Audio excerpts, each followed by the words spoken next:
Hello tout le monde, j'espère que vous allez tous bien. On se retrouve aujourd'hui pour le tome 14 de Boruto, après le retour sur le tome 13 que je vous invite à aller voir, parce que ici dans cette chaîne, on est dans l'actualité.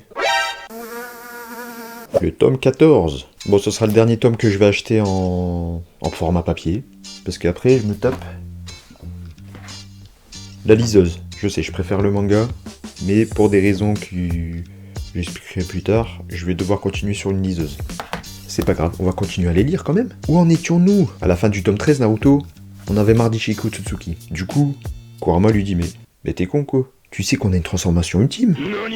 Naruto, tu me racontes lui? Ça fait 30 ans qu'on est ensemble, tu m'as jamais rien dit? Et contre Kaguya? Bref, tout ça pour dire qu'on est sur le mode Baryon, ou Baryon, comme tu veux, et que ça va chauffer pour Ishiki Otsutsuki. Le mode Baryon ou Baryon, c'est le principe de l'énergie solaire par la fusion nucléaire. Donc non, t'es pas dans un cours de sciences. C'est le principe de l'énergie solaire qui consume le chakra de Kurama et le chakra de Naruto, jusqu'à épuisement total. Et jusqu'à la mort, malheureusement. Ce qui fait que Naruto doit se dépêcher, il doit éviter tous les gestes inutiles. Ça, t'as pas le droit. Juste toucher l'individu, toucher l'ennemi. Il faut rien gaspiller. Bon, pour nous, il faut juste profiter de cette transformation. Voilà, on la verra sûrement qu'une seule fois. Donc profitons-en. Et là ça va, ouais, ça va très bien. Il est en train de mettre une raclée à Ishiko Tsutsuki. Il comprend plus rien à sa vie. Par contre, le truc un peu facile et un peu abusé, je trouve, c'est que le mode Baryon, déjà, il réduit la durée de vie du détenteur du pouvoir, comme je vous ai expliqué. Mais il réduit la durée de vie aussi de l'ennemi touché. Si tu touches l'ennemi, ça lui réduit sa durée de vie. Sachant que Ishiki, dans une pleine course contre la montre pour sa vie, c'est un peu facile. Moi je trouve que c'est très facile. C'est une grosse facilité si je ne puis dire. La durée de vie d'Ishiki est donc passée de 20 heures à 5 minutes. 5 minutes, c'est bon, c'est parfait, on va réussir à s'en débarrasser. Oui mais, parce qu'il y a toujours un mais, Ishiki réussit à localiser Kawaki grâce au chakra présent dans son bras. Parce qu'il était en contact avec Naruto. Hop, t'es en train de le défoncer. Ça y est, c'est la fin. Le mode Baryon aura servi à rien. Il réussit à se téléporter jusqu'à lui et à capturer Kawaki. Misère de misère. Mais pas de panique. Sasuke utilise ses dernières forces pour faire fuir Kawaki.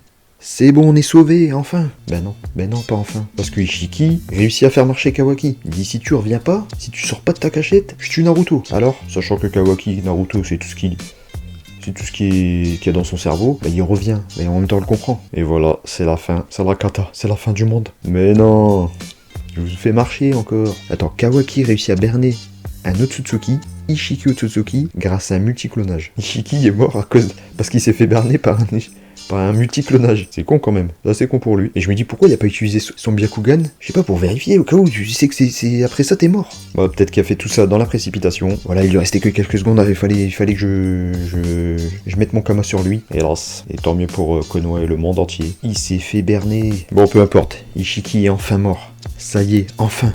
On peut respirer. Nos amis peuvent enfin se reposer. Ah non. Mais non. Moshiki arrive. Il a pris le contrôle de Boruto et il a éclaté l'œil le Rinnegan de Sasuke. Misère de misère. Et on apprend que Boruto et Kawaki sont à 80% des Otsutsuki. Donc ils peuvent servir de repas à Jubi, même en n'ayant plus le Kama. Misère de misère. Bon, Boruto réussit à maîtriser Momoshiki en lui éclatant la corne, grâce encore une fois à une stratégie réussie de Sasuke. Et c'est Kawaki qui s'est chargé de mettre du chakra dans Boruto pour le réveiller. Merci Sasuke. Même si tu t'es fait éclater par Ishiki, c'est toujours toi le cerveau. Bon, plus d'Ishiki, mais il reste toujours Momoshiki et Code. Et oui, Code a hérité du Kama blanc, parce qu'Ishiki est apparu une dernière fois devant lui, et il lui a bien expliqué que lui, avec son Kama blanc, il a hérité de la volonté des Otsutsuki et de la puissance d'Ishiki. Oh, ça ne s'arrêtera jamais.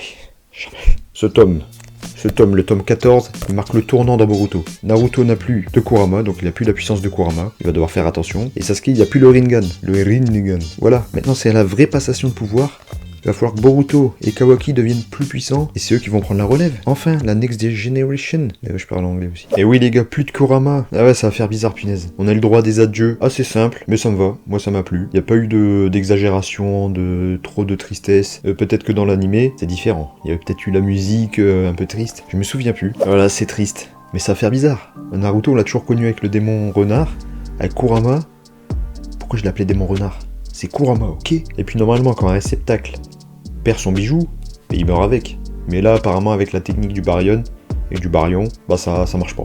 Cette règle fonctionne pas. Bah tant mieux, hein, Naruto il meurt pas, et puis nous ça nous va. Bah maintenant on va le voir comment il va s'en sortir sans son pote, sans Kurama, hein. Comment il va s'en sortir? Surtout sans son chakra. C'est surtout ça. Mais oui, Kurama, le démon renard à 9 queues, le plus puissant des démons renards, qui meurt pour protéger le village et pour protéger la planète entière. Merci Kurama. On va s'arrêter sur ça. J'espère que la vidéo vous aura plu, que ce tome vous aura plu. Tout le monde s'en fout de ce tome, je sais, je suis en retard. Mais voilà, on va essayer d'avancer au plus vite possible. Allez, moi je vous dis à plus tard. Ciao.